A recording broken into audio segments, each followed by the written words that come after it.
In life, I'm a dad and a husband. In business, I've trained teams at billion-dollar companies on how to master the art of influence through effective communication. And hey, here's why I'm telling you this, man, because the truth is I've learned some life-changing lessons in different chapters of my story. And in today's video, I'd love to share 5 of them with you. Lesson number 1, charisma is about making others feel significant in your presence. Now, growing up, I kind of cringe, but hey, it's my truth.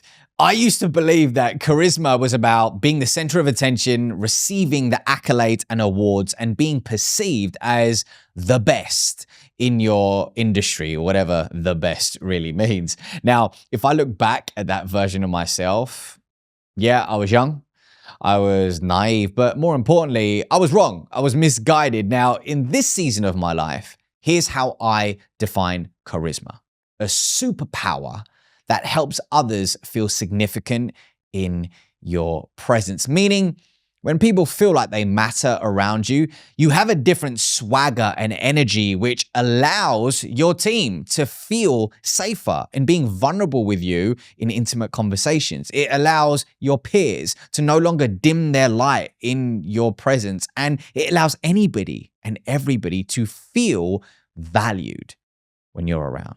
It's cool, right? And by the way, that list, I could go on and on and on, but here's the punchline, okay? Here is the punchline. Charisma, we all have it. We just need to unearth it and use the correct tools to amplify it. Lesson number 2, your trigger is a mirror reflecting an opportunity for personal growth. Meaning, that colleague who stole the credit on your winning client pitch that left you feeling triggered, that friend who you recently bumped into who was hating on your new business venture, leaving you feeling triggered.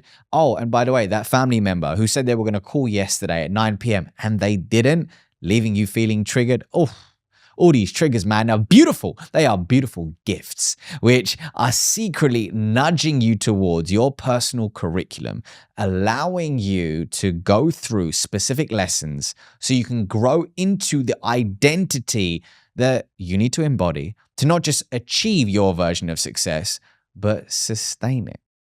Now, it's funny, back in the day, I used to see triggers as red flags, and I would just focus on avoidance in the future, resistance and avoidance in the future. Now, once the dust has settled, here's how I think about it.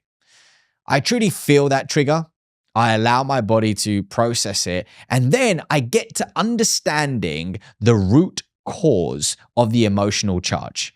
And once I do that, it really alleviates the trigger and allows me to work through it versus avoid, resist, and put a plaster over the issue. Lesson number 3, saying no with warmth is a superpower. Now, I recently stumbled upon this quote which says, "Don't set yourself on fire to keep others warm." And I love this quote because in a different season of my life, guess what I did? I set myself on fire daily to keep others warm. Meaning, I said yes to friends, people, partners, opportunities, and projects which were out of alignment with who I truly was because I wanted to meet other people's expectations. And in turn, I said no to myself and people, partners, friendships, opportunities, and projects which were in alignment with me. Now, for me, I can't speak for you, but for me, what changed the game was 3 things. Number 1,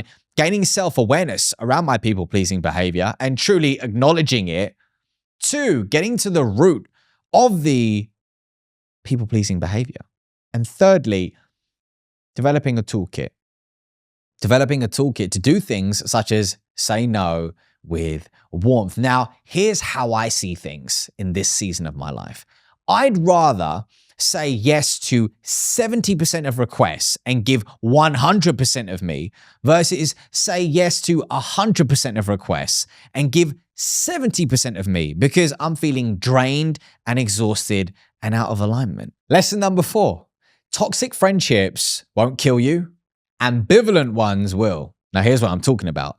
And by the way, this is my truth, but toxic friendships are often quite easy to spot. It's the ambivalent ones which suck because you're sitting in this gray area, spending time, energy, and using up all this mental headspace, figuring out, does this person actually want the best for me? There's a ton of uncertainty. Now, for me, in a different season of my life, I held on to many of these ambivalent friendships, even when they showed me their true colors, for two reasons. One, I was scared to let go, but two, I would use the past as an excuse for their present behavior.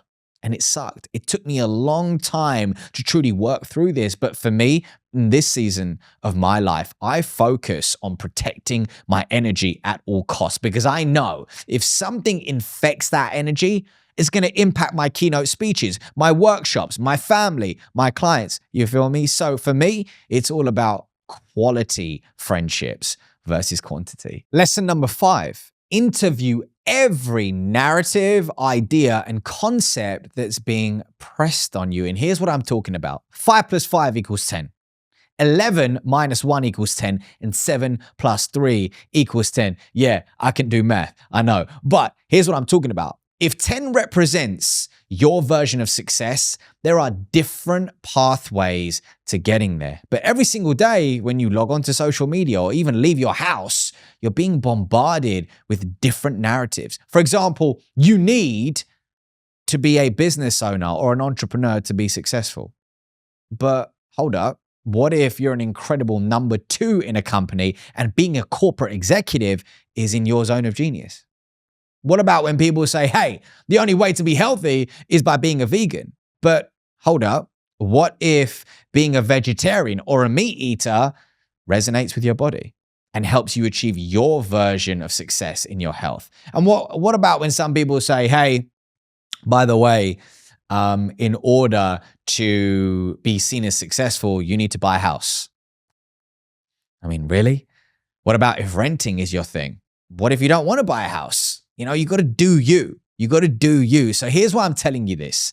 There are going to be several ways for you to achieve your version of success. But the one thing that will muddy the waters and drown out your inner voice is taking on too many different narratives, concepts, and ideas. It's beautiful to have them as reference points of what's possible and different ideas of what's out there in the world. But the moment you outsource your decision-making process to people who may not have your best interests at heart, that's when things get a little bit tricky. In summary, these lessons are my truth. They don't have to be your truth, meaning pick up what resonates and discard of what doesn't. And yeah, okay, sometimes I think, I wish I'd learned these lessons earlier. But the truth is, if I had, that would take away something from me today. And that would take away something from the person that I'm becoming. And I don't want that.